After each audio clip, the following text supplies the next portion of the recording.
Good morning विद्यार्थी मित्रों, केम छो भाई बाळको? मजामां? जलसा छे जिंदगीमां? शांति छे ने भाई? जुओ, आज बहुत ज सरस भाई प्रकाशीय घटनाओं भणीशुं आपणे। जुओ, आपणने भाई परावर्तन अने वक्रीभवननी तो खबर ज हती, पूर्ण आंतरिक परावर्तननी पण खबर हती, अने हवे जोईशुं विभाजन। यस, विभाजननो मतलब शुं थयो भाई? तो के विभाजन एटले शुं? तो के सूर्यप्रकाशमांथी आवतुं किरण जे छे ए धारो के प्रिઝમની सपाटी पर आपात थतुं होय तो एनु जुदा जुदा घटक रंगोमां विभाजन थाय छे। एटले के भाई जानी वाली पीनारा, जानी वाली पीनारा भाई जांबली लीलो खबर हशे ने।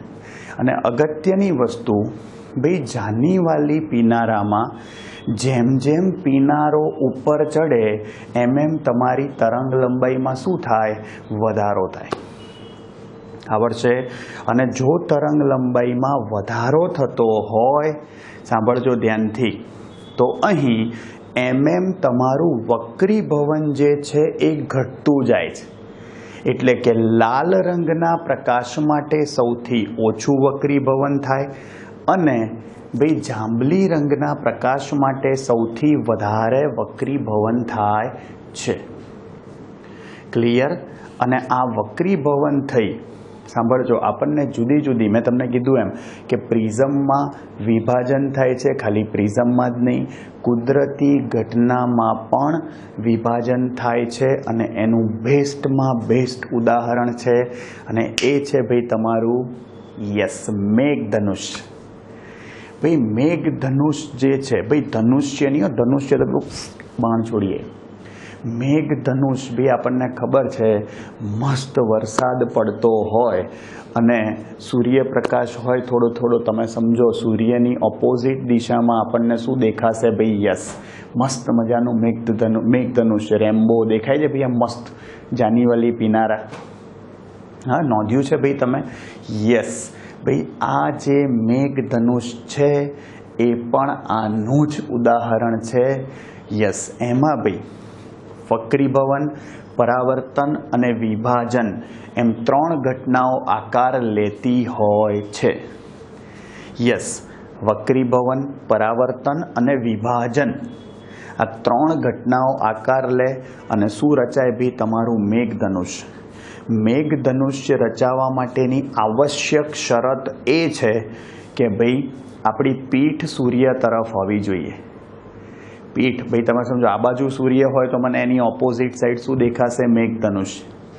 हाँ, धारो के सूर्य आ बाजू होय, तमे समझो तो मने आ बाजू ज मेघधनुष्य देखाय।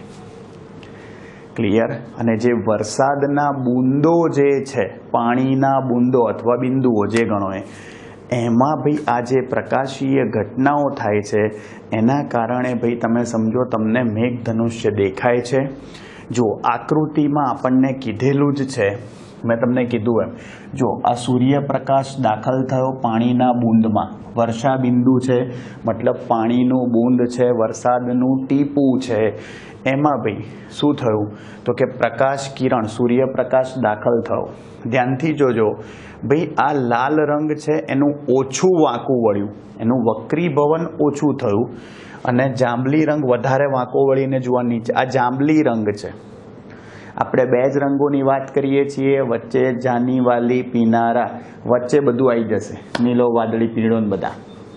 ઓકે, આપણે પહેલો અને છેલ્લા રંગની જ વાત કરીશું। જોજો, અને અહીં આ કિરણ આવ્યું, બંને કિરણો જુઓ, લાલ આવ્યું, અથડાઈને અહીં પૂર્ણ આંતરિક પરાવર્તન થાય છે। ભાઈ પૂર્ણ આંતરિક પરાવર્તનનો મતલબ શું? અહીંયા તમે લંબ દોરો તો આ જે વક્રીભૂત કિરણે લંબ જોડે બનાવેલો જે ખૂણો હોય એ क्रांतिकोण करता मोटो होवो जोईए पाणीना बूंदना, तो ज अहींयाथी पूर्ण आंतरिक परावर्तन थाय। अहींयाथी किरण बहार निकळ्युं जुओ, अने आ जे जांबली रंगनुं किरण तमने देखाय छे ए अहींया पूर्ण आंतरिक परावर्तन पामीने बहार निकळ्युं। जुओ, जांबली रंगना किरणे આપાત કિરણ સાથે બનાવેલો કોણ 40 ડિગ્રી છે અને ભાઈ લાલ રંગના કિરણે આપાત કિરણ સૂર્યપ્રકાશના કિરણ સાથે બનાવેલો કોણ કેટલો છે? 42 ડિગ્રી છે. ભાઈ ખબર પડે છે? આ ખાસ ધ્યાન રાખજો. અને એટલા માટે જ હવે સમજજો અહીં. અને અહીંયાથી વક્રીભવન થઈને બહાર નીકળે આપણે બે કિરણો વચ્ચેના કોણ બતાવ્યા. બાકીના વચ્ચેના જે કિરણો છે નીલો, વાદળી, ભાઈ લીલો, પીળો, નારંગી અને રાતો, એ બધા જ વચ્ચેના રંગો ભાઈ આ 40 થી 42 ડિગ્રીના વચ્ચેના કોણો પર શું થતા હોય? નિર્ગમન પામતા હોય છે. હવે ભાઈ તમે ધ્યાનથી મેઘધનુષ્ય જોશો ને તો એમાં બે વસ્તુ જોવા મળશે તમને, કે એક મુખ્ય મેઘધનુષ્ય હોય અને બીજું જે છે તમે સમજો એ ગૌણ મેઘધનુષ્ય હોય. હવે જ્યારે બી તમે મેઘધનુષ જુઓ ને ત્યારે ધ્યાનથી જોજો ભાઈ, બહુ સરસ વસ્તુ છે. ભાઈ મેઘધનુષમાં બી પ્રકાર છે, મુખ્ય મેઘધનુષ અને ગૌણ મેઘધનુષ. જોજો મુખ્ય મેઘધનુષમાં શું થતું હોય સાંભળજો. તો કે જુઓ આપણે બે પાણીના બુંદો બતાવ્યા છે, વર્ષા બિંદુઓ બે છે, 1 અને 2. જુઓ આ પહેલું કિરણ આપાત થયું, ભાઈ અંદર જુઓ આ પરાવર્તન થયું, પૂર્ણાંતરિક પરાવર્તન થઈને બહાર નીકળ્યું. આપણે બે જ કિરણો બતાવીએ છીએ, જાંબલી અને લાલ. જુઓ આ લાલ પ્રકાશનું વક્રીભવન થઈ અને માણસની આંખ, ભાઈ માણસની આંખ આપણને ખબર જ માસ્ટરી હોય. જુઓ દેખાય? હા બરાબર. અને એ આ બીજું કિરણ આપાત થયું, ભાઈ વક્રીભવન પામીને બૂંદમાંથી બહાર નીકળે. જુઓ આ જાંબલી, અહીંયા ભાઈ મારી જોડે જાંબલી કલર ના એટલે હું વાદળી બતાવું, બાકી ખરેખર જાંબલી પ્રકાશ છે. અને વક્રીભવન થઈ અને માણસની આંખમાં પાછું આવ્યું આ લાલ પ્રકાશ. જુઓ એટલા માટે જ ભાઈ લાલ પ્રકાશ જે છે માણસને પહેલાં દેખાય, જાંબલી પ્રકાશ પછી દેખાય. ભાઈ આ જે ક્ષિતિજ છે એની સાથે બનાવેલો ખૂણો એ જ છે, જાંબલી પ્રકાશનો 40 આ રહ્યો એ જ છે, લાલ પ્રકાશનો 42. સમજો ભાઈ વધારે કોણેથી ભાઈ જે વક્રીભવન પામીને આવે છે એ કિરણો પહેલાં દેખાય છે અને 40 ડિગ્રીવાળા કિરણો જે છે એ શું દેખાય છે ભાઈ? પછી દેખાય છે. આવડશે? અગત્યની વસ્તુ સ્વાભાવિક છે ભાઈ, આપણી આંખ છે સાંભળજો, એ જે વધારે કિરણોવાળા જે છે ભાઈ તમે સમજો વધારે ખૂણો બનતો હોય નિર્ગમન કોણ, એ કિરણો પહેલાં દેખાશે. અને એટલા માટે લાલ રંગના કિરણો પહેલાં દેખાય છે આપણને. જાનીવાલી પીરામાં ઉપરથી જુઓ તો લાલથી નીચે જતા જાઓ, છેલ્લે જાંબલી આવે. આવી રીતે મેઘધનુષ્ય દેખાય છે. મેં કીધું એમ પહેલાં શું થયું? જો અંદર ગયું એટલે વક્રીભવન, અહીંયા પૂર્ણાંતરિક પરાવર્તન ને પાછું વક્રીભવન. અને ત્યારે ભાઈ કિરણોનું શું થયું હોય? આપણે અહીંયા વિભાજન.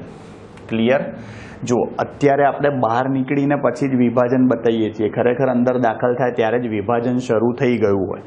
પણ અંદર આપણે પાણીના બૂંદની અંદર ક્યાં વિભાજન બતાવીશું? એટલે અંદર તો સફેદ પ્રકાશ જ બતાવી દીધો છેકથી જાય. બહાર આવ્યા પછી જ બે ભાગ પાડ્યા છે. ક્લિયર? ભાઈ સમજો આ પ્રાથમિક મેઘધનુષ થયું અને હવે તમારું ગૌણ મેઘધનુષ છે. ભાઈ ગૌણ મેઘધનુષનો મતલબ શું થાય? ભાઈ આ જે રંગો તમને દેખાયા હતા જાનીવાલી પીનારામાં, ઉપરનો લાલ ને નીચેનો જાંબલી, ગૌણ મેઘધનુષ્યમાં આખો ક્રમ ઉલટો હોય. જબ્બર કહેવાય ને. તમને એવું થાય સાહેબ આવું કેવું? યસ, આનું કારણ છે ભાઈ, હું તમને સમજાવું છું. આનું કારણ સાંભળજો. સૌથી અગત્યની વસ્તુ, ગૌણ મેઘધનુષ ને મુખ્ય મેઘધનુષ્યમાં મુખ્ય ફરક શું છે? તફાવત એ છે કે આમાં જુઓ કિરણ એક જ વખત અથડાઈને પૂર્ણાંતરિક પરાવર્તન પામીને વક્રીભવન પામીને બહાર નીકળે. જ્યારે અહીં સમજો જુઓ આ વર્ષા બિંદુઓ જ છે, આમાં કિરણ દાખલ થયું. જોજો આ બ્લેક કલર વાળું સૂર્યપ્રકાશ છે. જુઓ દાખલ થઈ, અંદર અથડાયું, આ ફરી વાર અથડાયું અને બે, એનો મતલબ કે અહીં બે વખત પૂર્ણાંતરિક પરાવર્તન થયું. જુઓ આ એક વાર, બે વાર. અને કિરણ જુઓ ભાઈ, આ કિરણ ઉપરથી દાખલ થતું હતું, જે નીચેથી દાખલ થતું હોય, પહેલી વાર, બીજી વાર, પછી બહાર નીકળ્યું આરો. અને એટલે જુઓ ધ્યાનથી, આ બ્લુ દેખાય છે અને આ રેડ દેખાય છે. જુઓ, રેડનો ખૂણો 50 છે અહીંયા, અને બ્લ્યુનો ખૂણો એટલે કે જાંબલી, ભાઈઓ જાંબલીનો ખૂણો 53 ડિગ્રી છે. મેં હમણાં જ કીધું તમને, જે વધારે પ્રકિરણન પામતા કિરણો છે એ પહેલાં દેખાશે, એટલે જાંબલી રંગ જે છે એનો ખૂણો 53 ડિગ્રી છે, લાલ છે એનો 50 છે, એટલે વધુ પ્રકિરણન પામીને આવતા અહીંયા કયા કિરણો છે? જાંબલી. એટલે જે કિરણો 2 વખત પૂર્ણ આંતરિક પરાવર્તન પામીને આવે છે, સાંભળજો, એમાં ખૂણો ઊંધો થઈ જાય. મતલબ જાંબલી પહેલાં દેખાય, લાલ પછી, એટલે જાનીવાલી પિનારા દેખાય, પરંતુ ગૌણ મેઘ ધનુષ્ય આપણને બહુ જ ઝાંખું દેખાય, સખત ઝાંખું દેખાય. એનું કારણ એ છે કે 2 વખત પૂર્ણ આંતરિક પરાવર્તન થવાને કારણે, ભાઈ 2 વખત પૂર્ણ આંતરિક પરાવર્તન થવાને કારણે શું થાય છે? યસ, તીવ્રતા ઘટી જાય છે, અથડાવાના કારણે ઉર્જાનો વ્યય થઈ જાય છે, અને માટે જે કિરણ દેખાય એ તમને ઝાંખું દેખાય છે, તીવ્રતા ઓછી થઈ જાય છે. ખબર પડી? આ ખાસ ધ્યાન રાખજો. આમ ગૌણ મેઘ ધનુષ્યમાં કેટલી ઘટનાઓએ આકાર લીધો? 4. સૌથી પહેલાં શું થયું? જુઓ, અહીંયાથી પરાવર્તન, વક્રીભવન, પછી અહીંયાથી અહીંથી વક્રીભવન, પછી પૂર્ણ આંતરિક પરાવર્તન, પાછું પૂર્ણ આંતરિક પરાવર્તન, પાછું વક્રીભવન. 4 ઘટનાઓ. ભાઈ વિભાજન તો થાય જ, આ ધ્યાન રાખજો. ક્લિયર? આ બહુ જ અગત્યની વસ્તુ છે. ટૂંકમાં આમાં એક જ વખત પૂર્ણ આંતરિક પરાવર્તન થયું, અહીં 2 વાર પૂર્ણ આંતરિક પરાવર્તન થયું. આ મોટામાં મોટો તફાવત. અને બીજું, આમાં સૌથી ઉપર કયો રંગ હોય? લાલ. સૌથી છેલ્લો જાંબલી. આમાં સૌથી ઉપર જાંબલી, સૌથી છેલ્લો લાલ. આ વર્ષે ભાઈ આ મેઘધનુષ થયું, અને કોના માટે? યસ, વિભાજનનો મસ્ત તમારું ઉદાહરણ છે. હવે જુઓ, એના પછી ભાઈ બીજી એક અગત્યની પ્રકાશીય ઘટનાની વાત કરીએ, જે છે પ્રકિરણન. પ્રકિરણનનો સિમ્પલ ભાષામાં મતલબ શું થાય કે ભાઈ હવામાં રહેલા ધૂળના રજકણો હોય કે એનાથી બી નાના કણો હોય, ભાઈ વાયુઓના અણુઓ હોય, કાર્બન ડાયોક્સાઇડ આ તે જે બી હોય, બરાબર, પાણીના બૂંદો હોય, વરસાદ પડે તો ભાઈ હિમવર્ષા થતી હોય તો બરફ જે છે એના કણો હોય. આ બધા જ કણો હવામાં હોય એ પ્રકાશ કિરણો જે સૂર્યપ્રકાશમાંથી આવે છે એનું પહેલાં શોષણ કરે છે અને પછી ફરી એનું ઉત્સર્જન કરે છે. અને માટે એ પ્રકાશ કિરણ જે છે સૂર્યપ્રકાશમાંથી આવતો, એની દિશા બદલાઈ જાય. અને હા ભાઈ, જે દિશા બદલાઈ જાય, દિશા, એને શું કહેવાય? પ્રકિરણન. સિમ્પલ ભાષામાં પ્રકિરણનની વ્યાખ્યા આવી થાય કે પ્રકાશ કિરણો શોષણ અને ફરી ઉત્સર્જનને કારણે પોતાની દિશા બદલે છે, જેને પ્રકિરણન કહે છે. ભાઈ સાંભળજો ધ્યાનથી, આ જે પ્રકિરણન છે, સિમ્પલ ભાષામાં તમને કહું, જેની તરંગ લંબાઈ ઓછી હોય એનું પ્રકિરણન વધારે થાય, તરંગ લંબાઈ વધારે હોય એનું પ્રકિરણન ઓછું થાય. પણ ક્યારે? સાંભળજો ભાઈ, પ્રકાશનું જે પ્રકિરણન કરે છે એ કણનું પરિમાણ ધારો કે એ લઈએ, અને પ્રકાશની તરંગ લંબાઈ ધારો કે લેમ્બડા હોય. હવે આ પ્રકાશનું પરિમાણ ભાઈ તમે સમજો, એટલે કે જે ઉત્સર્જન કરે છે શોષણ કરીને, એ કણોનું પરિમાણ પ્રકાશની તરંગ લંબાઈ કરતાં બહુ જ ઓછું હોય. એટલે કે એ લેસ ધેન લેમ્બડા હોય ત્યારે થતા પ્રકિરણનને રેલે પ્રકિરણન કહેવાય. વૈજ્ઞાનિકનું નામ હતું ભાઈ, બહુ જ મોટા સાયન્ટિસ્ટ હતા, રેલે. સાંભળજો. અને આ રેલે પ્રકિરણનની માત્રા બહુ MCQમાં બી કામમાં આવશે, ધ્યાન રાખજો. રેલે પ્રકિરણનની માત્રા તરંગ લંબાઈના ચતુર્થ ઘાતના વ્યસ્ત પ્રમાણમાં હોય છે. તરંગ લંબાઈના ચતુર્થ ઘાતના વ્યસ્ત પ્રમાણમાં રેલે પ્રકિરણન હોય છે. ક્લિયર? અને આનો મતલબ એવો થયો કે તરંગ જો વ્યસ્ત તરંગ લંબાઈના ચતુર્થ ઘાતના વ્યસ્ત પ્રમાણ વધે તો ઘટે ને ઘટે તો વધે. અહીંયા તો ઘટે તો બહુ વધે.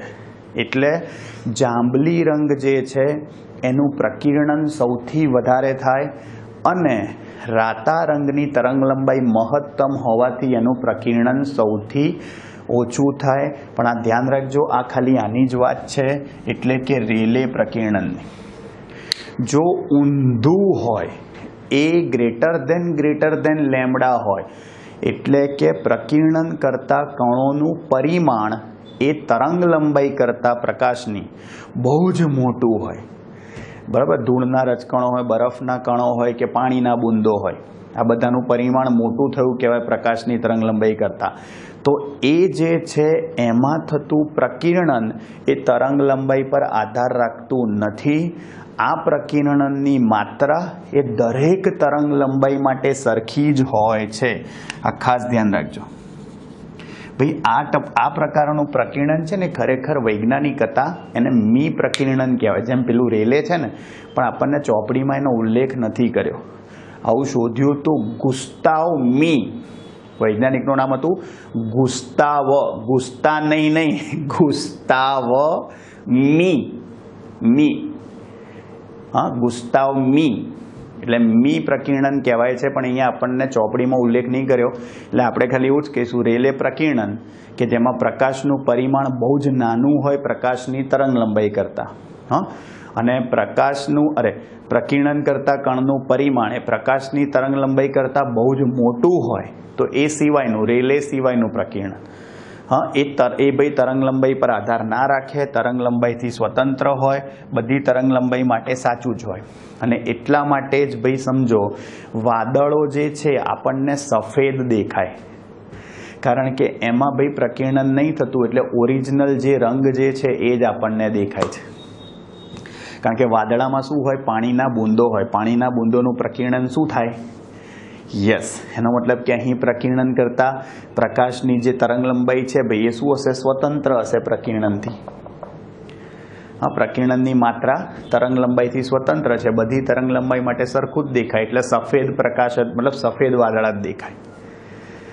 ખબર પડી ભાઈ? એ જ રીતે આપણને આખું આકાશ જે છે એ સ્કાય બ્લુ કલર, આમ જોવા જાવ તો ભાઈ વાદળી કલરનું દેખાય છે. હકીકતમાં સાંભળજો, મેં તમને કીધું એમ કે સૌથી વધારે પ્રકીર્ણન જાંબલી રંગનું થાય તરંગ લંબાઈ ઓછી હોય એટલે. પરંતુ આપણી આંખો જે છે એ જાંબલી રંગ માટે એટલી સંવેદનશીલ, સેન્સિટિવ નથી. અને એટલા માટે થઈને આપણને શું વધારે દેખાય છે? વાદળી રંગ. એટલે આપણે અલગ નામ, આમ જોવા જતાં આપણે અલગ નામ આપ્યું છે ભાઈ. સાંભળજો, પેલું જાંબલી, પેલું વાદળી, અને આમ જોવા જઈએ તો થોડો વચ્ચેનો રંગ છે સ્કાય બ્લુ, આસમાની. ખબર પડી? આ ખાસ ધ્યાન રાખજો. ક્લિયર? અને એટલા માટે જ બી આપણો જે સૂર્ય, ઉગતો સૂર્ય કે આથમતો સૂર્ય હોય કે પૂનમનો ચંદ્ર હોય ભાઈ, આપણને થોડો રાતાશ પડતો દેખાય છે, લાલ પડતો. એનું કારણ શું? એનું કારણ પણ આ જ છે. સાંભળજો ધ્યાનથી. કારણ કે ભાઈ ઉગતો કે આથમતો સૂર્ય છે એ હવામાં મહત્તમ અંતર કાપે આપણા સુધી પહોંચવામાં. એ સૂર્યપ્રકાશના કિરણોએ મહત્તમ અંતર કાપવું પડે. એટલે જેનું પ્રકીર્ણન વધારે થતું હોય, પ્રકીર્ણન વધારે કોનું થાય? જાંબલી રંગ. એ બધો પૂરો થઈ ગયો હોય આપણા સુધી આવતા. એટલે દૂર સુધી પ્રકીર્ણન કોનું થાય? જેનું ઓછું પ્રકીર્ણન થતું હોય એ. એટલે દૂર સુધી ભાઈ પ્રકીર્ણન કોનું થયું? લાલ રંગના કિરણોનું. અને એટલે જ આપણને ઓરેન્જીસ કહેવાય ભાઈ. આમ રાતાશ પડતો, એક્ઝેક્ટ લાલ કલર ના હોય, લાલ, કેસરી, આ બંનેનું મિક્સચર હોય, રાતાશ પડતો દેખાય. ખબર પડે છે? આ ખાસ ધ્યાન રાખજો ભાઈ. જુઓ, આપણે પ્રકાશીય ઘટનાઓ જોઈ, બહુ જ અગત્યની પ્રકાશીય ઘટનાઓ છે. વિભાજન અને પ્રકીર્ણન આવડશે? જો મેં મસ્ત તમને વ્યવસ્થિત રીતે બધું એક્સપ્લેન કરીને આપ્યું છે, એટલે કદાચ ટૂંક નોંધ તરીકે તમને અલગ અલગ કંઈ પણ પૂછાય તો તમે લખી શકો. આવડશે? જુઓ, થઈ ગયું. આ પ્રકાશીય ઘટનાઓ જોઈ. પછી નેક્સ્ટ ટાઈમ આપણે પ્રકાશીય ઉપકરણો જોઈશું. હવે માઇક્રોસ્કોપ ને ટેલિસ્કોપ એવું બધું. હા, એમાંય થાય તો બેઝિકલી વક્રીભવન, પરાવર્તન એવું જ થાય. હા, ઘટના કોઈ નવી નહીં આવે. હવે જવા દો ભાઈ. ક્લિયર? જુઓ, હે આસમાના રંગની ચુંદડી રે, ચુંદડી રે માની ચુંદડી લહેરાણી. હે આસમાના રંગની ચુંદડી રે, ચુંદડી રે માની ચુંદડી લહેરાણી. જોજો ભાઈ,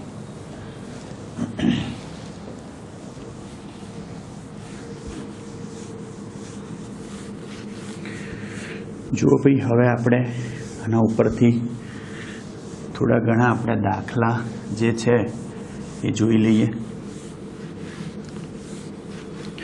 સ્વાધ્યાયનો 15મો જોજો ભાઈ. તમે દાખલો નથી ભાઈ, આમ જોવા જાવ તો સમજૂતી પ્રકારનો પ્રશ્ન છે, એ જોઈ લેજો. સ્વાધ્યાયનો 15મો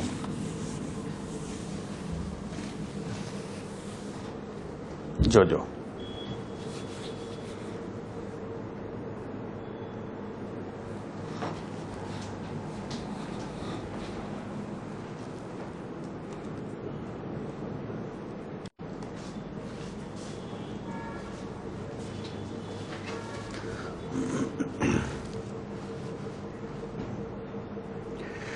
જોજો વિદ્યાર્થી મિત્રો, હવે જોઈશું સ્વાધ્યાયનો 15મો. મેં તમને કીધું ભાઈ ચલો રકમ વાંચો. સ્વાધ્યાયનો 15મો સવાલ અરીસા માટે છે. ધ્યાનથી સાંભળજો. અરીસાના સૂત્રનો ઉપયોગ કરી સાબિત કરવાનું છે. જુઓ, પહેલું શું આપ્યું છે ભાઈ? પહેલાં આપણને એવું કીધું છે સ્વાધ્યાયનો 15મો સવાલ, એમાં પહેલો સવાલ આવો પૂછ્યો છે ભાઈ. જુઓ, આપણને આવી ખબર છે પણ એવું સાબિત કરવાનું છે. જોજો શું કીધું છે આપણને. અંતર્ગોળ અરીસાના F અને 2Fની વચ્ચે વસ્તુને મૂકવામાં આવે તો વસ્તુનું સાચું પ્રતિબિંબ 2Fથી દૂર મળે છે. ભાઈ, વસ્તુને F અને 2Fની વચ્ચે મૂકો એટલે કે કેન્દ્ર લંબાઈ અને વક્રતા કેન્દ્ર મુખ્ય કેન્દ્ર અને વક્રતા કેન્દ્રની વચ્ચે, તો તમારું પ્રતિબિંબ 2Fથી દૂર મળે છે એવું તમારે સાબિત કરવાનું છે. ચલો, તો સૌથી પહેલાં ભાઈ અંતર્ગોળ અરીસા માટે સાંભળજો. ચલો ભાઈ, એવું કહે છે 2F u f, મતલબ વસ્તુને ક્યાં મૂકી છે ભાઈ? F અને 2Fની વચ્ચે. જુઓ, તમે આનો વ્યસ્ત લો ભાઈ, હંમેશા વ્યસ્ત લો એટલે તમારી નિશાની બદલાઈ જાય. ખબર છે આપણને? વ્યસ્ત 1/u થાય. જુઓ, લેસ ધેનનું ગ્રેટર ધેન કર્યું અને માઇનસ વડે ગુણો ને તો બી તમારી આ જે અસમતા છે એ બદલાઈ જશે. યસ, માઇનસ વડે ગુણ્યું એટલે પાછું ગ્રેટર ધેનનું લેસ ધેન થઈ જાય. ભાઈ ખબર પડે છે? આ ખાસ ધ્યાન રાખજો. અગત્યની વસ્તુ જુઓ શું કહે છે ભાઈ. આ અંતર્ગોળ અરીસાની વાત છે. ભાઈ તમે વસ્તુને ક્યાં મૂકી છે? F અને 2Fની વચ્ચે. અને અહીં સાંભળજો ધ્યાનથી, તમે શું કર્યું ભાઈ? આપણને ખબર છે, જુઓ 4 ગ્રેટર ધેન 3 હોય. 4 એ 3 કરતાં મોટો છે, પણ જો તમે સ્થાન અદલા બદલી કરો 3 4 આમથી આમ તો લેસ ધેન થઈ જાય. જો તમે વ્યસ્ત લો તો બી ભાઈ લેસ ધેન થઈ જાય, અને માઇનસ વડે ગુણો તો બી થઈ જાય. કહેવાનો મતલબ કે 3 કિસ્સામાં અસમતાઓ જે છે એ બદલાશે. પહેલું શું છે ભાઈ? વ્યસ્ત લો તો, બીજું માઇનસ લો તો, અને ત્રીજું ભાઈ જોજો શું કરીએ? સ્થાન તમે અદલા બદલી કરશો તો એ કિસ્સામાં પણ શું થઈ જશે ભાઈ? તમે સમજો, તમારું સ્થાન બદલાઈ જશે. હવે ભાઈ આ દરેકમાં 1/f ઉમેરી દો. બધામાં 1/f ઉમેરતા चलो बधामां 1/f उमेरी दो। आमां 1/f उमेरो तो -1/f थाय। आमां 1/f उमेरो तो 1/f -1/u थयुं। भाई खबर पड़ी। -1/2f हतुं भाई, एमां आपणे 1/f उमेरीए छीए અને 1/f ઉમેરશો એટલે શું થઈ જશે ભાઈ? જોજો અહીં 1/f માઇનસ 1/f આવું ના થાય, 1/f -1/2f છે એટલે આવું થશે જોજો। અને લેસ ધેન ભાઈ 1/f -1/f તો 0 થાય ભાઈ। અહીંયા તમે લસા લો તો 2f થાય, અહીંયા 2 વડે ગુણો તો થઈ જશે ને નીચે ભાઈ 2f। 2 - 1 એટલે 1 જ આવે। લેસ ધેન ભાઈ આ 1/f -1/u ને તો 1/v કહેવાય, લેસ ધેન 0, કારણ કે 1/u પ્લસ 1/v બરાબર 1/f થાય। અરીસો છે લે ભાઈ, જોજો લેન્સ નહીં તો 1/f -1/u શું થઈ જાય? 1/v થઈ જશે। ક્લિયર? આ ખાસ ધ્યાન રાખજો ભાઈ। આનો મતલબ શું થયો ભાઈ? જુઓ 1/f, આ 1/2f છે, આ 1/v છે ભાઈ, લેસ ધેન 0 થયું। ચલો તો આનો મતલબ આપણે પહેલા બે પદ જોડે રાખીએ। 1/2f લેસ ધેન v છે, ઉલટી કરાવી દો પાછી ભાઈ તો 2f ગ્રેટર ધેન v થઈ જાય। ભાઈ આપણને ખબર છે અંતરગોળ અરીસામાં બધું અંતરો જે છે બધા ઋણ હોય ભાઈ। v પણ માઇનસ હોય, 2f બી મતલબ f બી માઇનસ હોય, બધા અંતરો આ બાજુ જ મળતા હોય। માઇનસ વડે ગુણી નાખો તો પાછું નિશાની ચેન્જ થશે, -v લેસ ધેન -2f। જુઓ શું આવ્યું? પ્રતિબિંબ ક્યાં મળશે? લેસ ધેન -2f, मतलब के 2f थी क्या मळशे? दूर मळशे। आम अंतरगोळ अरीसा माटे आई गयुं ने भाई, साबित कर्युं आपणे, समझ्या तमे? आम अंतरगोळ अरीसा माटे शुं थशे भाई? जो वस्तु ए f અને 2f ની વચ્ચે હોય, આ 2f ને તમે r વક્રતા ત્રિજ્યા પણ કહી શકો, ની વચ્ચે હોય તો પ્રતિબિંબ 2f થી દૂર મળે। આપણે આ ખાસ ધ્યાન રાખજો, અરીસા તરફ હો, અરીસાની વિરુદ્ધ બાજુ નહીં। થઈ ગયું સાબિત। જુઓ બીજો સવાલ શું કહે છે? બહિર્ગોળ અરીસો હંમેશા વસ્તુના સ્થાનથી સ્વતંત્ર એવું આભાસી પ્રતિબિંબ જ આપે છે ભાઈ, કારણ કે જોજો બહિર્ગોળ અરીસા માટે ભાઈ જુઓ, બહિર્ગોળ અરીસા માટે भाई m बराबर, चलो मोटवणीનું सूत्र लखीए આપણે તો ભાઈ અરીસા માટે મોટવણીનું सूत्र -v/u થાય। ભાઈ અરીસા માટે કયો? બહિર્ગોળ। જોજો બહિર્ગોળ અરીસા માટે u એટલે કે વસ્તુ અંતર ઋણ અને કિરણો અપકેન્દ્રિત થતા હોવાથી ભાઈ આમાં અપકેન્દ્રિત થાય, પાછળની બાજુએ ભેગા કરવા પડે, અપકેન્દ્રિત થતા હોવાથી v ધન મળે છે ભાઈ। u ઋણ મળે છે, v ધન મળે છે, એનો મતલબ કે ભાઈ u શું છે તમારું? ઋણ, v ધન છે તો માઇનસ માઇનસ પ્લસ થઈ જશે ભાઈ, અને એનો મતલબ v ધન લીધું છે, u ઋણ લીધું છે, માઇનસ માઇનસ પ્લસ થઈ ગયા, એટલે એનો મતલબ કે મોટવણી ધન મળે છે, અને મોટવણી ધન મળે છે માટે प्रतिबिंब हमेशा आभासी हो। खबड़ी जो मोटवणी ऋण मळे तो प्रतिबिंब शू होय? वास्तविक होय। क्लियर? आ बीजा सवालनो जवाब। ત્રીજું, બહિર્ગોળ અરીસા વડે મળતું આભાસી પ્રતિબિંબ હંમેશા કદમાં નાનું અને અરીસાના ધ્રુવ અને મુખ્ય કેન્દ્રની વચ્ચે જ હોય છે. જુઓ, આભાસી પ્રતિબિંબ હંમેશા કદમાં નાનું હોય. હવે જુઓ, હું તમને આનું કારણ કહું. ભાઈ, અરીસા માટે જોજો, બહિર્ગોળ અરીસા માટે મોટવણી સાંભળજો.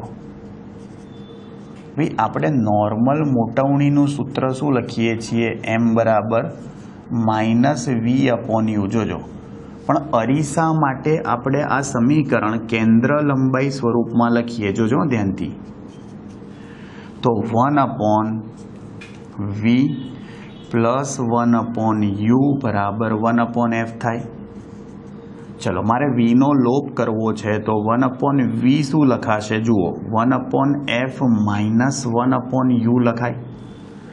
ચલો, લસા લેતા આવડે છે તો 1/v શું થશે? જુઓ, u minus f upon f into u લખાય.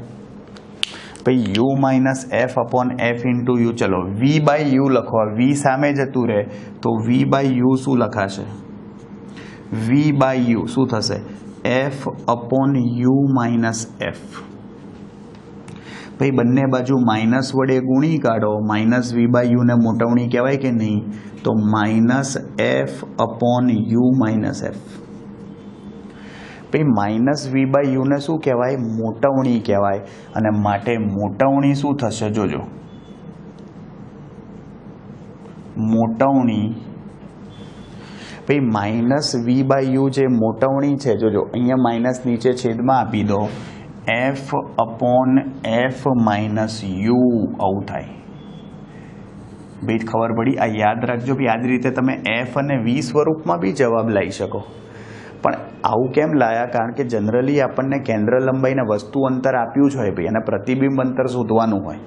હા, એટલે પ્રતિબિંબ અંતર શોધ્યા વગર પણ તમે મોટવણી શોધી શકો. એનું આ સૂત્ર છે.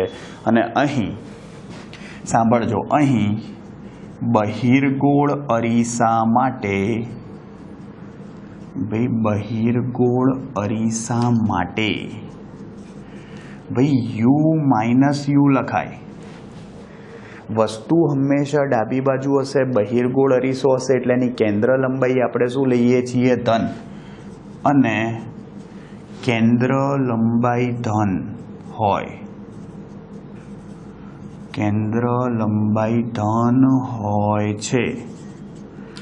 અને માટે જોજો, m બરાબર સૂત્ર આવું થાય, f અપોન f માઇનસ, ભાઈ માઇનસ માઇનસ પ્લસ થઈ ગયા એટલે f પ્લસ u થયું. જુઓ, આનો મતલબ એવો થયો કે અંશ કરતાં છેદ મોટો છે.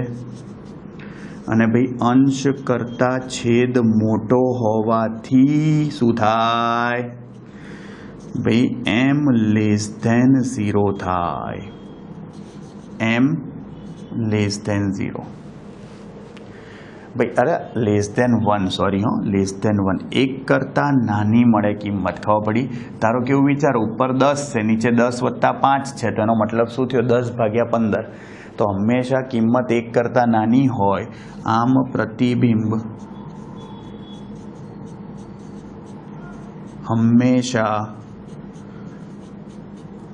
ભાઈ આભાસી અને નાનું મળે છે. સમજી ગયા? આભાસી અને નાનું મળે છે.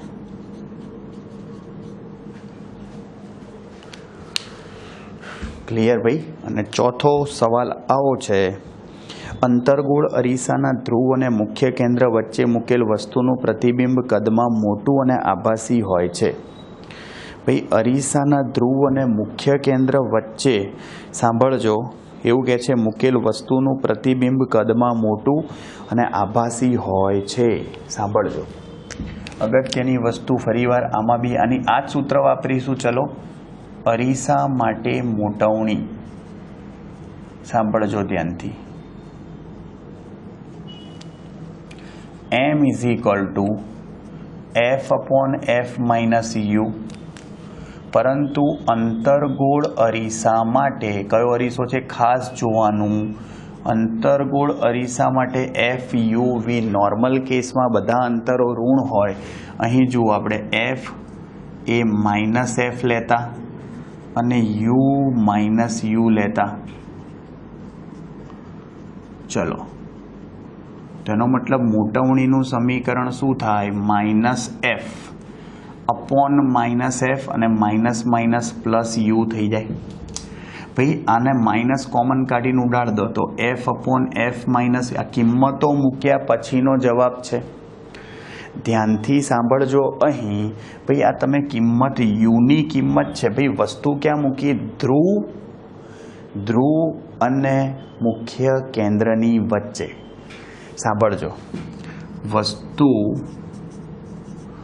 ધ્રુવ અને મુખ્ય કેન્દ્રની વચ્ચે મૂકતા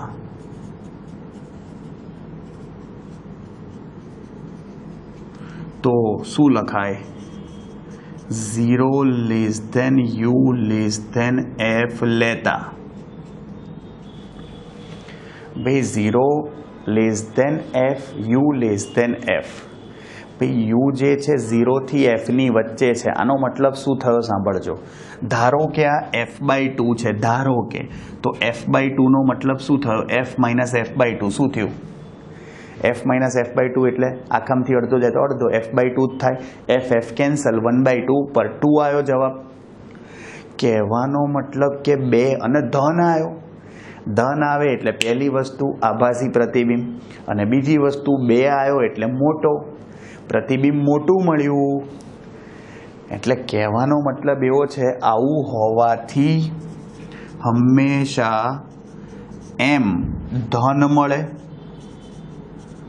અને કિંમત 1 કરતાં મોટી હોય. હા, 1 કરતાં મોટી એટલે કે m ગ્રેટર ધેન 1 હોય અને માટે વસ્તુને અંતર્ગોળ અરીસા સામે ધ્રુવ અને મુખ્ય કેન્દ્ર વચ્ચે મૂકતા. ધ્રુવ અને મુખ્ય કેન્દ્ર વચ્ચે મૂકતા શું થાય? પ્રતિબિંબ આભાસી અને વિવર્ધિત મળે છે. વિવર્ધિત એટલે મોટું. આવડે ભાઈ? જુઓ, મસ્ત મજાનો તમારો સવાલ હતો. હા, આખું બોર્ડ ભરાઈ ગયું કારણ કે ભાઈ 4 સવાલો હતા એટલે એક જ સવાલમાં 4 જુદા જુદા સવાલો આપણે સમજ્યા. આવડશે? મસ્ત મજાનો સવાલ છે. ખાસ ધ્યાન રાખજો ભાઈ, આ બધા જે વિધાનો છે ને, જે સ્ટેટમેન્ટ છે, સવાલો જે છે એ જ તમને ઘણી વખત એસક્યુ એમસીક્યુના સ્વરૂપમાં પૂછાય. એમ કે અંતર્ગોળ અરીસા માટે વસ્તુને ધ્રુવ અને મુખ્ય કેન્દ્રની વચ્ચે મૂકતા ખાલી જગ્યા જે ઓપ્શન આપ્યા હોય. સાચો ઓપ્શન શું? પ્રતિબિંબ આભાસી અને મોટું મળે એટલે કે વિવર્તિત. હા, એટલે એ તમને ખબર પડવી જોઈએ. આવડે? જુઓ, હવે સ્વાધ્યાયનો 16મો આપણે થઈ ગયેલો છે. સ્વાધ્યાયનો 17મો જોઈએ. હા, એ પૂર્ણ આંતરિક પરાવર્તન માટે છે. સોરી, હા, પૂર્ણ આંતરિક ઓપ્ટિકલ ફાઈબર એટલે એ જ થયું. જોજો, તેરા તેરા તેરા સુરૂ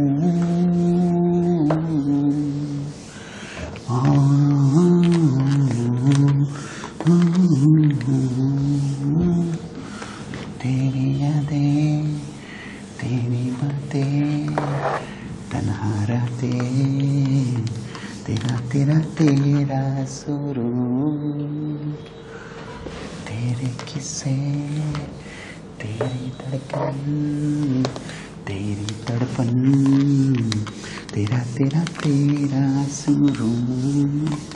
આપણા હિમેશભાઈ છમછમિયાનું ગીત છે ભાઈ.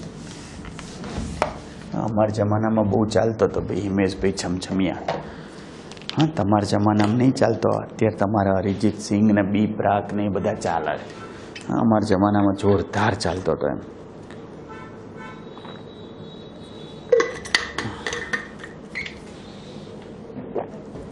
જોજો નાવ એના પછી સ્વાધ્યાયનો 17મો સવાલ બહુ જ સારો સવાલ છે. સવાલ સમજજો.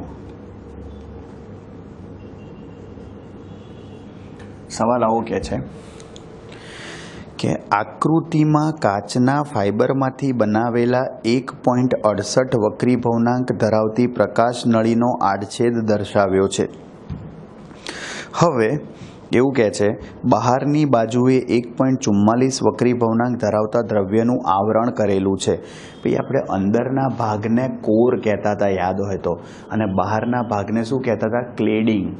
ઓપ્ટિકલ ફાઇબરમાં યસ, અંદરનો વક્રીભવનાંક કેવો હોય?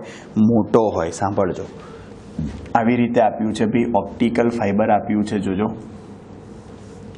ઓપ્ટિકલ ફાઇબર જુઓ, સમજો ધ્યાનથી. ઓપ્ટિકલ ફાઇબર જે છે, ઓપ્ટિકલ ફાઇબર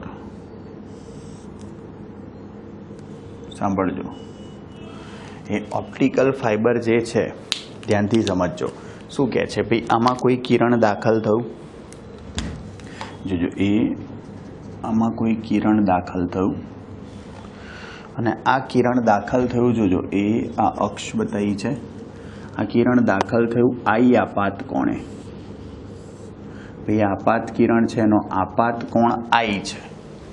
અહીંયાથી એનું વક્રીભવન થયું, વક્રીભૂત કિરણ આ રહ્યું, અને આ વક્રીભવન કોણ આર છે. સાંભળજો ધ્યાનથી. શું કહે છે ભાઈ? એન ઘટ, એન ઘટ એટલે કોણ? અંદર. એનો વક્રીભવનાંક કેટલો છે? 1.68. આ કોરનો વક્રીભવનાંક. અંદર જે છે એ કોર કહેવાય. કોર એટલે ગર્ભ કહેવાય, બહાર આવરણ કહેવાય, અને આવરણ એટલે યસ ભાઈ એ ક્લેડિંગ. ક્લિયર? એટલે એન પાતળું આવરણ, એનો વક્રીભવનાંક શું થાય? આપ્યો છે ભાઈ 1 પોઈન્ટ કેટલો છે? જોજો, 44. સવાલ શું પૂછે છે? આકૃતિમાં દર્શાવ્યા મુજબ આપાત કિરણનું પૂર્ણ આંતરિક પરાવર્તન થઈ શકે તે માટે જરૂરી આપાત કિરણોના નળીને અક્ષ સાથેનો કોણનો વિસ્તાર જણાવો. મતલબ આ આપાત કોણનો વિસ્તાર શોધવાનો છે કે ઓછામાં ઓછો કેટલો, વધુમાં વધુ કેટલો. સાંભળજો. હવે એના માટે સૌથી પહેલાં જુઓ, પૂર્ણ આંતરિક પરાવર્તન ક્યારે થાય? જુઓ, અહીંયા લંબ દોરું તો આ જે ખૂણો બન્યો, સાંભળજો, આ જે કિરણ ગયું અંદર સપાટીને ઓપ્ટિક ફાઇબરની અથડાયું, એ પૂર્ણ આંતરિક પરાવર્તન પામીને ક્યારે આવી રીતે પાછું આવે? અહીંયાથી અથડાઈને ક્યારે આમ પાછું જાય? સાંભળજો ધ્યાનથી. તો કે જ્યારે આ જે આપાત કોણ બને છે ને, અહીંયા આપાત કોણ, એ બધા કેવા હોવા જોઈએ? યસ, તો કે ભાઈ આપણા જે ક્રાંતિ કોણ છે ને એનાથી વધારે હોવા જોઈએ. આ ખૂણો જે છે એ ક્રાંતિ કોણથી મોટો હોય તો જ ભાઈ તમે સમજો શું થાય?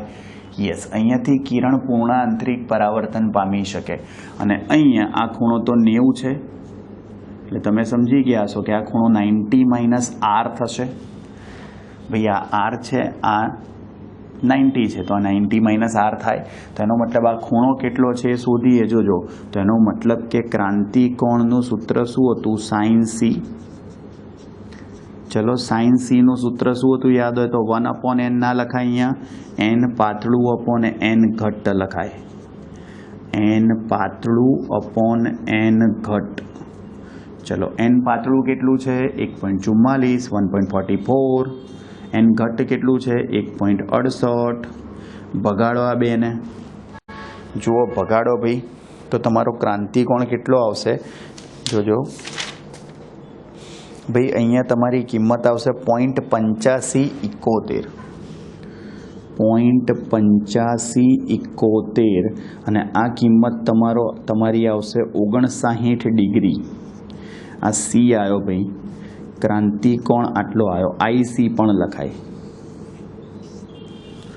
આનાથી મોટો કોણ હશે એટલે શું થઈ જશે ભાઈ? યસ, પૂર્ણ આંતરિક પરાવર્તન થઈ જશે. સાંભળજો. તો હવે આનો મતલબ એવો થયો, જો આ ખૂણો આપણે 59થી વધારે રાખવાનો છે, આપાત કોણ જે અહીંયા આઈ થાય, હા આઈ ડેશ કહી દઉં, એ 90 ડિગ્રીથી મોટો હોવો જોઈએ. તો આર જે છે એ કેટલો હોવો જોઈએ? સાંભળજો, આ આઈ ડેશ કેટલો થશે? આઈ ડેશ આપણા માટે શું થાય? 90 માઇનસ આર થાય. ભાઈ આ 90 છે, આર છે, ત્રિકોણના 3 ખૂણાઓનો સરવાળો 180 હોય તો આઈ ડેશ 90 માઇનસ આર થશે. હા, અને સાંભળજો ભાઈ, ના આઈ ડેશ ખૂણો જે છે 59 ડિગ્રી, 90 માઇનસ આર. ભાઈ આ આર મેક્સ થયું તમારું, મેક્સિમમ આટલો ખૂણો હોઈ શકે. ચલો આર મેક્સને કરતા બનાવો, 90 માઇનસ 59 કરો એટલે કેટલા આવશે? 31. મહત્તમ વક્રી ભવન કોણ 31 ડિગ્રી થાય. તો આપણે આઈ મેક્સ શોધવાનો છે. આ મેક્સિમમ ખૂણો આઈ કેટલો હોય? સિમ્પલ ભાઈ, શું કરીશું? જોજો, આપણે સ્નેલના નિયમ મુજબ, ભાઈ સ્નેલના નિયમ મુજબ n1 sine i, n1 sine i is equal to n2 sine r. Simple, આ મેક્સ હોય તો આ બી મેક્સિમમ થઈ જાય, જે આપણે શોધવાનું છે. n1 તો 1 જ છે, હવામાંથી કિરણ આવ્યું, સાઇન આઈ મેક્સ તમારે શોધવું છે. ચલો ભાઈ, n2ની કિંમત અહીંયા કેટલી થશે તમારી? n2ની કિંમત છે 1.68, કારણ કે અંદર એટલે અંદર ગર્ભ ભાગ માટે તમે લખવા જાઓ એટલે 1.68 થાય, અને સાઇન આર મેક્સ લખો તમે એટલે 31 ડિગ્રી. સાઇન 31 ડિગ્રીની કિંમત લખો, પોઈન્ટ કેટલી આવશે? તમારે નેચરલ સાઇનમાં જોવું પડે, હું તમને ડાયરેક્ટ કિંમત કહી દઉં છું કેટલી આવશે ભાઈ. 0.5156. અને ભાઈ આનો મતલબ શું થવાનો? ગુણાકાર કરો, 0.866 થાય, અને 0.866 એટલે ખરેખર √3/2 થાય. અને √3/2 ક્યારે આપે? સાઈન. તમને મને ખબર જ છે 60 ડિગ્રીએ. આપાત કોણ મહત્તમ કેટલો હોવો જોઈએ? 60 ડિગ્રી. મહત્તમ 60 ડિગ્રીનો આપાત કોણ, એનો મતલબ કે આપાત થતું કિરણ, આપાત થતું કિરણ 0 થી 60 ડિગ્રી વચ્ચે હોવું જોઈએ.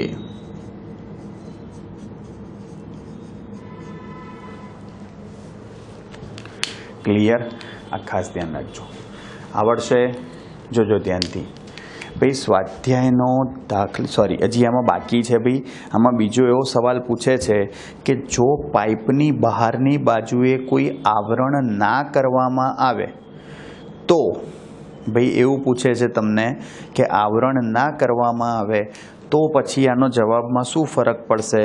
સાંભળજો. જો બહારની બાજુએ કોઈ આવરણ ન હોય, જો બહારની બાજુએ કોઈ આવરણ ન હોય તો સાંભળજો શું કરવું પડે.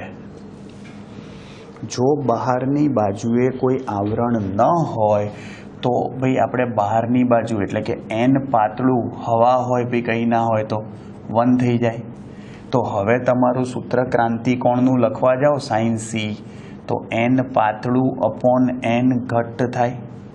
પણ n પાતળું હવે ભાઈ આવરણ નથી તો 1 થઈ જાય. n ઘટ્ટ તમારો 1.68 થઈ જાય. તો 0 પોઈન્ટ તમારો જવાબ આવશે 1/1.68, 0.5952 થશે. 5952 એટલે સી થશે 36.5 ડિગ્રી. ભાઈ 36.5 ડિગ્રી સી થાય તો એના કરતાં આપાત કોણ મોટો હોવો જોઈએ. આ જ રીતે same to same i dash શું થાય આ કિસ્સામાં? I dash 90 minus r. ચલો તો આર મેક્સ તમારે શોધવું હોય તો એક્ઝેક્ટ 36 આમ તો એનાથી મોટો હોવો જોઈએ ને I dash B. 90 degree minus R max. તો આર મેક્સને કરતા બનાવો, 90 માઇનસ 36.5 40 અને 50 37.5 38.5 39 3.5 અને બીજા એટલે 53.5 ડિગ્રીનો મહત્તમ શું થયો ભાઈ આર મેક્સ. અને આ જ રીતે એમાં તમે N1 સાઇન આઈ મેક્સ બરાબર N2 પણ N2 એટલે ભાઈ કોરનું હોય અંદર સાઇન આર મેક્સ લઈ આવો. ચલો આપણે ભાઈ સાઇન આઈ મેક્સ શોધવું છે. N1 તો 1 છે. Sine i max is equal to N2 1.68 sine r max શું થશે 53.5 ડિગ્રી. ક્લિયર. તો સાઇન આઈ મેક્સની કિંમત તમે શોધો ભાઈ 1.68 ગુણ્યા સાઇન 53.5 ડિગ્રી બરાબર. આની કિંમત શોધીને ભાઈ આપણે લાવવી પડશે. આઈ મેક્સ તમારો જવાબ આવશે અહીંયા ભાઈ સાઇન આઈ મેક્સ N2 બરાબર 1.68 53.5 કિંમત આપી નથી ભાઈ, જોઈ લો હું આમાં જવાબમાં ચોપડીમાં પાછળ આપ્યું છે આઈ મેક્સ શોધીને.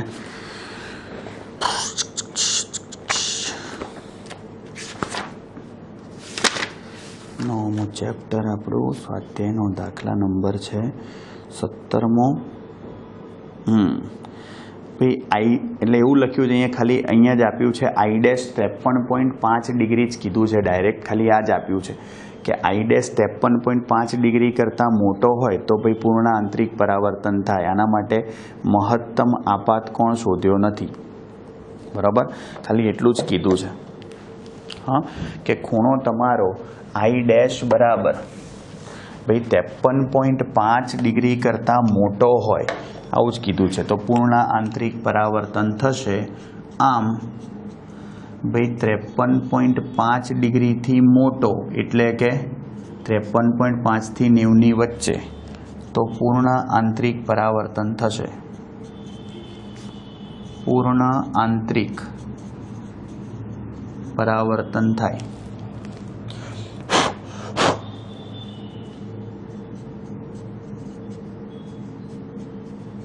ક્લિયર ભાઈ, સિમ્પલ. જુઓ આ તમારો સ્વાધ્યાયનો દાખલા નંબર 17 થયો. ક્લિયર, બહુ જ સહેલો દાખલો છે ભાઈ. જુઓ ભાઈ સ્વાધ્યાયનો 18મો સવાલ છે, એમાંથી ઘણી બધી વસ્તુઓ આપણે જોયેલી છે. ભાઈ આ બી પ્રશ્નોના જવાબ જ આપવાના છે. સ્વાધ્યાયનો 18મો સવાલ સાંભળજો શું કહે છે. સવાલ આવું કહે છે, પહેલો, તમે એવું ભણી ગયા છો કે સમતલ અને બહિર્ગોળ અરીસાઓ વસ્તુનું આભાસી પ્રતિબિંબ આપે છે. શું તેઓ આ દ્વારા અમુક પરિસ્થિતિમાં સાચું પ્રતિબિંબ મેળવી શકાય? હા ભાઈ, જ્યારે વસ્તુ આભાસી હોય, ભાઈ જ્યારે વસ્તુ આભાસી હોય ત્યારે પ્રતિબિંબ વાસ્તવિક મેળવી શકાય. ઊંધું. ખબર પડી? આ ખાસ ધ્યાન રાખજો. સિમ્પલ. બીજું, આપણે હંમેશા કહીએ છીએ કે આભાસી પ્રતિબિંબને પડદા ઉપર ઝીલી શકાતું નથી. છતાં આપણે જ્યારે આભાસી પ્રતિબિંબને જોઈએ છીએ ત્યારે સ્વાભાવિક છે કે આપણે તેને આંખના પડદા પર ઝીલીએ છીએ. ભાઈ એકચ્યુઅલમાં આંખના પડદા પર પ્રતિબિંબ જે છે એ નથી ઝીલાતું. સાંભળજો ભાઈ, આંખમાં રહેલ અંતર્ગોળ સપાટી બહિર્ગોળ સપાટી વડે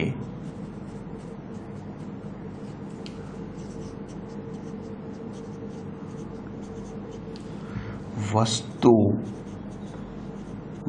પ્રતિબિંબ આંખમાં રચાય છે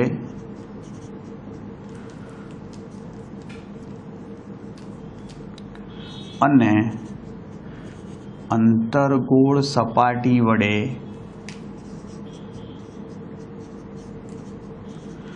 તે પ્રતિબિંબ વસ્તુ તરીકે વર્તી પ્રતિબિંબ વસ્તુ તરીકે એકચ્યુઅલી એ વસ્તુ આભાસી વસ્તુ થઈ આભાસી વસ્તુ તરીકે વર્તી અંતિમ પ્રતિબિંબ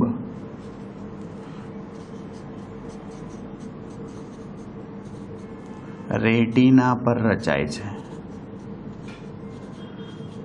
ખબર પડી? આ ખાસ ધ્યાન રાખજો, આવડશે. સિમ્પલ છે. સી, પાણીની અંદરથી એક વ્યક્તિ તળાવના કિનારે ઊભા રહેલા એક માછીમારને ત્રાંસી રીતે જુએ છે. બરાબર? શું કહે છે? તો તેને આ માછીમાર તેની ખરેખરી ઊંચાઈ કરતાં લાંબો દેખાશે કે ટૂંકો? લાંબો દેખાશે, કારણ કે પ્રતિબિંબ ક્યાં ખસેલું જણાશે? ઊંચે. ખબર પડી? ભાઈ આપણે શીખવાડેલું જ છે, યાદ છે ને વક્રીભવન ભણાયું ત્યારે? હા, કે ભાઈ માછીમારની લંબાઈ વધુ જણાશે કારણ કે પ્રતિબિંબ ઊંચે ખસેલું જણાશે.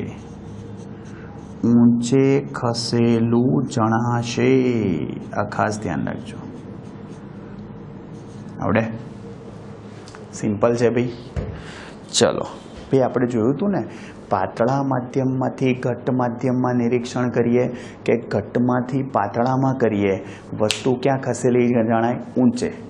અને ઊંચે ખસેલી વસ્તુ હોય એટલે તમને માછીમાર કેવો દેખાશે? લાંબો દેખાશે. જોજો શું કહે છે. એના પછી ડી, જો ત્રાંસી દિશામાં જોવામાં આવે તો પાણીની ટાંકીની આભાસી ઊંડાઈ બદલાશે? જો હા, તો તે આભાસી ઊંડાઈ વધારે હશે કે ઓછી? ભાઈ આભાસી ઊંડાઈ, સાંભળજો, વાસ્તવિક ઊંડાઈ કરતાં ઓછી હોય પણ વસ્તુ ઉપર ખસેલી જણાય. સમજો ભાઈ, ઊંડાઈ હોય એના કરતાં વસ્તુ ઉપર ખસેલી જણાય, તો સાચી ઊંડાઈ કરતાં આભાસી ઊંડાઈ ઓછી હોય. હા, પણ વસ્તુ ક્યાં ખસેલી જણાય? ઉપર ખસેલી. હા, ત્રાંસી દિશામાં જોવામાં આવે તો પાણીની ટાંકીની આભાસી ઊંડાઈ બદલાશે? હા ભાઈ, ત્રાંસી નજરે જોવામાં આવે, જો ત્રાંસી નજરે જોવામાં આવે તો આભાસી ઊંડાઈ ઘટતી જશે. ખાસ ધ્યાન રાખજો. ક્લિયર? જોજો. અને ઈ, સાદા કાચ કરતાં હીરાનો વક્રીભવનાંક ઘણો મોટો છે. આ હકીકત હીરા ઘસુને કઈ રીતે ઉપયોગી છે? ભાઈ આપણે ભણ્યા હતા એમ જ, કારણ કે સાદા કાચનો વક્રીભવનાંક 1.5 એની આજુબાજુ હોય અને હીરાનો વક્રીભવનાંક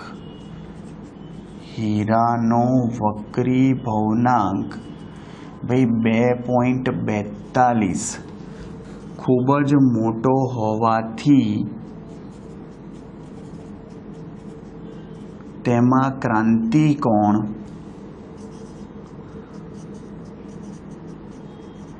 ખૂબ જ નાનો, એટલે કે 24.4 ડિગ્રી જેટલો હોય છે. માટે આપાત થતા મોટા ભાગના કિરણો હીરામાં પૂર્ણ આંતરિક પરાવર્તન પામે છે. હીરામાં પૂર્ણ આંતરિક પરાવર્તન પામે છે.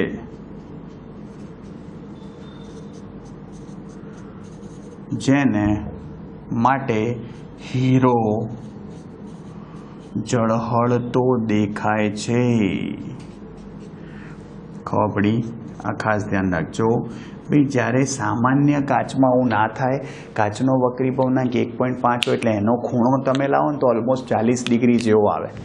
હા, એટલે સામાન્ય કાચમાં એવું ઝળહળતું ના દેખાય. એમાં દરેક કિરણો જે છે એ પૂર્ણ આંતરિક પરાવર્તન ના અનુભવતા હોય એટલા માટે. આવડશે ભાઈ? જુઓ ભાઈ, આ તમારા સ્વાધ્યાય 17-18 પૂર્ણ આંતરિક પરાવર્તન અને ભાઈ વક્રીભવનના આધારિત તમારા સવાલો હતા. આવડશે? સિમ્પલ થઈ ગયું ભાઈ. જુઓ, હા, આ તમારા દાખલા થયા. જુઓ, મેં કીધું એમ તમને નેક્સ્ટ ટાઈમ ભાઈ આપણે માઇક્રોસ્કોપ, ટેલિસ્કોપ ને એ બધું જોઈશું. હા, મસ્ત મજાની થિયરી છે એ બી ભાઈ, એની ઉપરથી બી દાખલા છે. ક્લિયર? મળીએ ભાઈ ચલો નેક્સ્ટ લેક્ચરમાં મસ્ત થિયરી સાથે. ત્યાં સુધી આવજો. Bye bye, see you, tata, सबा खैर, सावनारा, हस्ता ला विस्ता. फिर मिलेंगे चलते चलते. खुदा हाफिज, दास विदानिया. जय श्री कृष्ण, जय अम्बे, जय हिंद, जय भारत, वंदे मातरम. Take care. ध्यान रखो भाई छोकराओ.